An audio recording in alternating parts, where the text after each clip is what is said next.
శ్రీవారి 7 శనివారాల వ్రత ఉద్యాపన విధానం, కంకణ విసర్జన మరియు వాయనమిచ్చే పూర్తి పద్ధతి.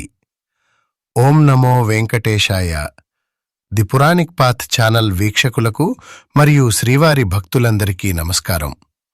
భక్తులారా, మనం ఎంతో భక్తి శ్రద్ధలతో, అచంచలమైన విశ్వాసంతో ప్రారంభించిన శ్రీ వెంకటేశ్వర స్వామివారి 7 శనివారాల వ్రతదీక్షలో ఈరోజు మనం అత్యంత పవిత్రమైన ముగింపు ఘట్టమైన 7వ వారానికి చేరుకున్నాం. ఏడుకొండలవాడి ఆశీస్సులు.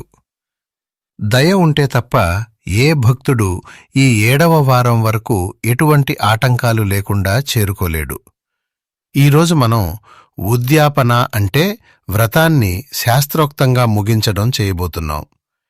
ఈ 7వ వారం పూజ ఎలా చేయాలి, వ్రత కంకణాన్ని ఏమీ చేయాలి, ఉద్యాపన వాయనం ఎలా ఇవ్వాలి అనే పూర్తి వివరాలను ఇప్పుడు తెలుసుకుందాం.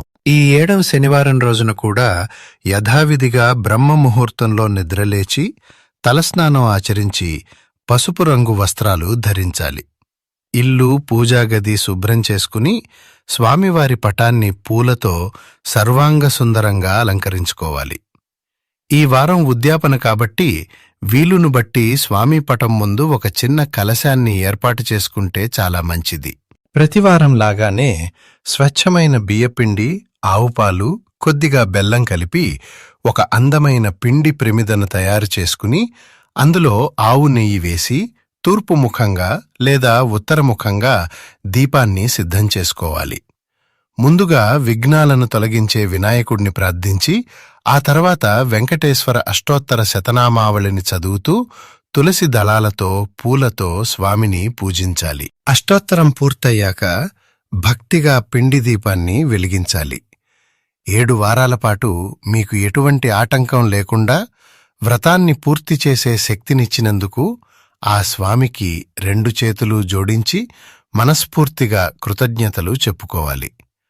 ఇక ఈ 7వ వారం నైవేద్యం విషయానికి వస్తే వ్రత సమాప్తి కాబట్టి స్వామివారికి ఎంతో ఇష్టమైన పరమాన్నం మరియు మినపగారెలు నైవేద్యంగా సమర్పించాలి. మడితో ఇవి ఇంట్లోనే తయారు చేసి స్వామివారికి నివేదించి కర్పూర హారతినివ్వాలి.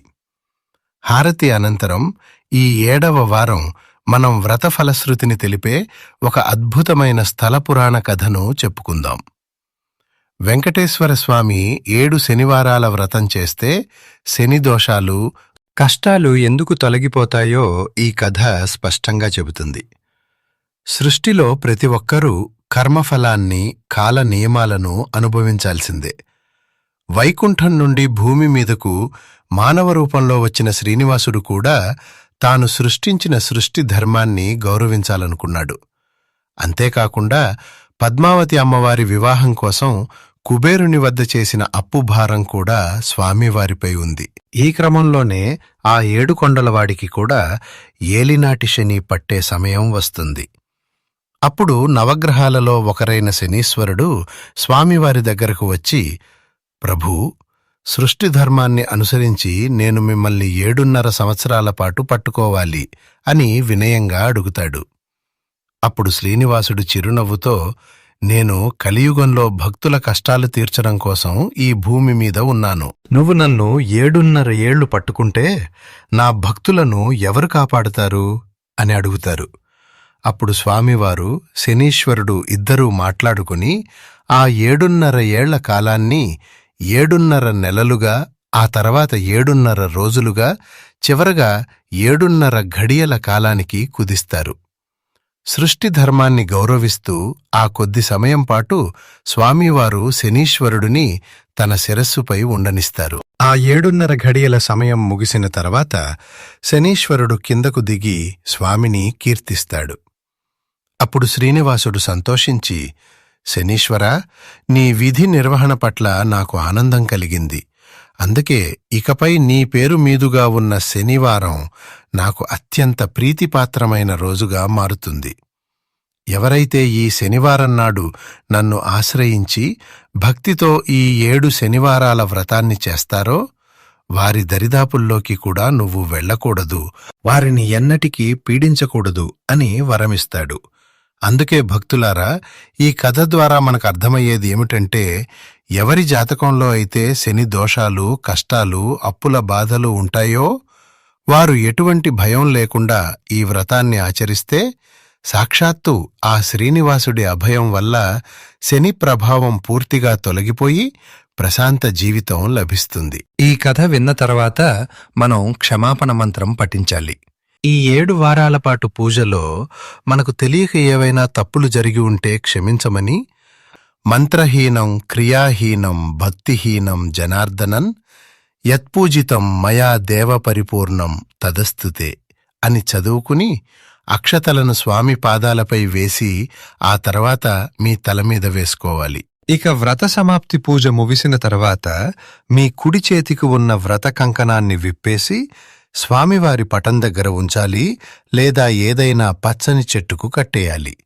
ఆ తర్వాత వ్రత ఉద్యాపనలో భాగంగా కనీసం 3 లేదా 5 ముత్తైదువలకు ఇంటికి పిలిచి వాయనం ఇవ్వాలి. తాంబూలం, రవికేగుడ్డ, పసుపు, కుంకుమ, దక్షిణ మరియు మీరు స్వామికి పెట్టిన పరమాన్నం, వడపప్పు ప్రసాదాలను వాయనంగా ఇచ్చి వారి ఆశీస్సులు తీసుకోవాలి. మీ వ్రతంలో వెలిగించిన పిండి దీపం కొండెక్కిన తర్వాత ఆ ప్రమిదను కుటుంబ సభ్యులందరూ మహాప్రసాదంగా స్వీకరించాలి, లేదా గోమాతకు తినిపించాలి. భక్తులారా, ఈ విధంగా నిష్టగా 7 శనివారాల వ్రతాన్ని పూర్తి చేస్తే మీ సంకల్పం ఖచ్చితంగా నెరవేరుతుంది. అయితే ఇక్కడ ఇంకొక ముఖ్యమైన విషయం ఉంది. మన తిరుమల శ్రీనివాసుడిని మనం వడ్డీ కాసులవాడు అని ఎంతో ప్రేమగా పిలుచుకుంటాం కదా.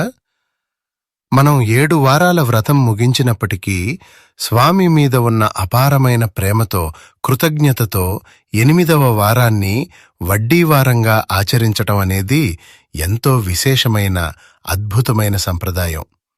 ఈ వడ్డీ వారం చేయటం వల్ల వ్రత ఫలితం ఏమాత్రం తగ్గకుండా సంపూర్ణంగా మనకు దక్కుతుంది. మరి ఈ వడ్డీ వారం పూజ ఎలా చేయాలి, ఆ రోజున స్వామికి ఏమి సమర్పించాలి అనే విశేషాలను నేను వచ్చే వీడియోలో మీకు వివరిస్తాను. నా ఛానల్ ద్వారా ఈ వ్రత విధానాన్ని మీకందరికీ తెలియజేసే అదృష్టం నాకు కలగడం ఆ స్వామివారి దయగానే భావిస్తున్నాను. ఈ వీడియో మీకు నచ్చితే వెంటనే లైక్ చేయండి. కామెంట్స్లో ఓం నమో వెంకటేశాయ అని భక్తితో రాసి ఈ వీడియోని అందరికీ షేర్ చేయండి. ఇలాంటి అద్భుతమైన వ్రతాలు, ఆధ్యాత్మిక రహస్యాల కోసం మన ది పురాణిక్ పాత్ ఛానల్ని సబ్స్క్రైబ్ చేసుకోండి. ధన్యవాదాలు.